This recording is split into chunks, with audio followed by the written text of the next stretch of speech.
नमस्ते दोस्तों, आज है 21 जून और आज के दिन एक मूवी रिलीज हुई है हमारे 12। इस फिल्म का नाम हमारे 12। इससे पहले हम तो हमारे 12 था, लेकिन कुछ टिप्पणी और विवाद के कारण इस फिल्म का नाम हमारे 12 कर दिया गया है। इस फिल्म में मुख्य अभिनेता अन्नू कपूर, मनोज जोशी और पार्थ समथान और अश्विनी कलेस्कर मुख्य भूमिका में नजर आ रहे हैं।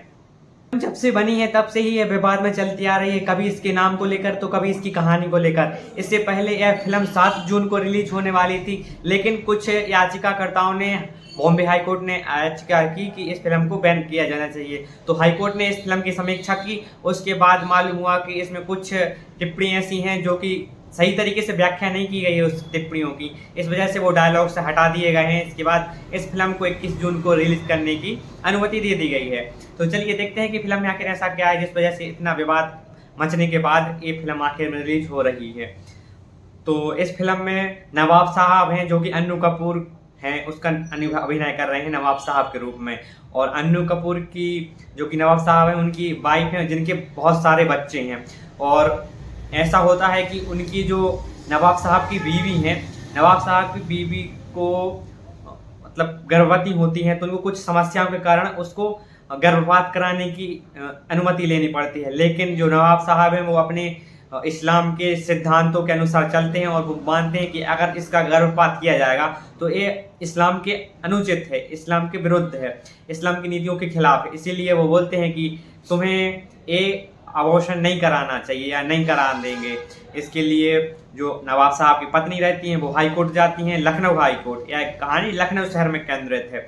तो लखनऊ हाई कोर्ट में जाने के बाद वो बात फिर बाद में उन पर बहुत सारे नवाब साहब की बीवी पर बहुत सारे आरोप लगते हैं, समाज गालियां देता है।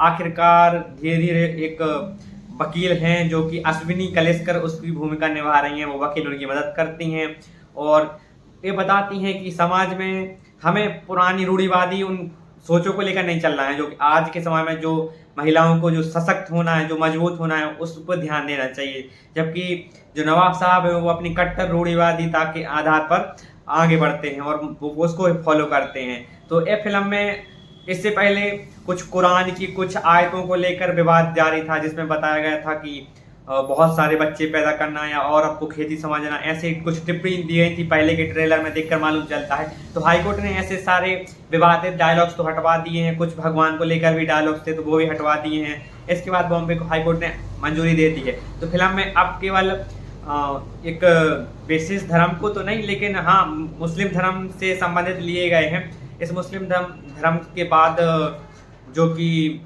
कुरान और उसकी शिक्षाएं हैं, केवल उसकी पॉजिटिव शिक्षाओं को लेकर ग्रहण किया गया है और बताया गया है कि मतलब वो आपको धर्म जीना सिखाता है। इस प्रकार आपको किसी जटिलता या फिर बंधनों में नहीं बंधना चाहिए एक विशेष रूढ़िवादी के आधार पर। इसीलिए इस फिल्म में अब केवल महिलाओं का सशक्तिकरण, महिलाओं का मजबूत होना, महिलाओं को आत्मनिर्भर होना, उनको स्वयं निर्णय लेना, जो वे अपने स्वयं निर्णय ले सकती हैं, किसी पुरुष के ऊपर उनको निर्भर नहीं होना। इस प्रकार के कुछ सामाजिक बदलाव देखने को मिलेंगे इस फिल्म में, जो कि महिलाओं के लिए विशेष रूप से दिखाए गए हैं। और एक प्रकार से मुस्लिम समुदाय की जो महिलाएं हैं माना जाता है कि उन पर बहुत सारे अत्याचार किए जाते हैं। एक ऐसा भ्रम है कि अत्याचार किए जाते हैं मतलब उन पर पुरुषों की मर्जी चलती है, लेकिन अब समाज बदल रहा है, सब कुछ हो रहा है। इस वजह से फिल्म मेकर और प्रोड्यूसर ने सोचा कि अब इस एक समुदाय को लेकर कुछ नई सोच के लेकर इस फिल्म को बनाया जाए।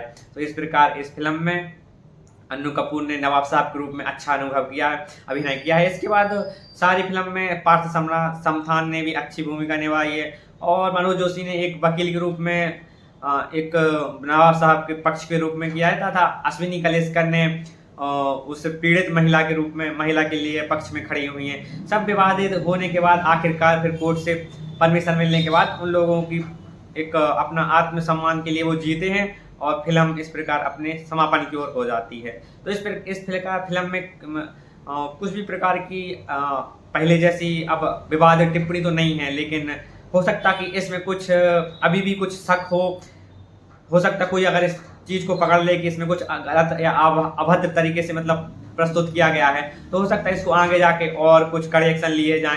लेकिन अभी तक ये जो फिल्म रिलीज हुई है पूरी तरह से बॉम्बे हाई कोर्ट के निर्देशन में उनकी निगरानी के अनुसार ये फिल्म रिलीज हुई है।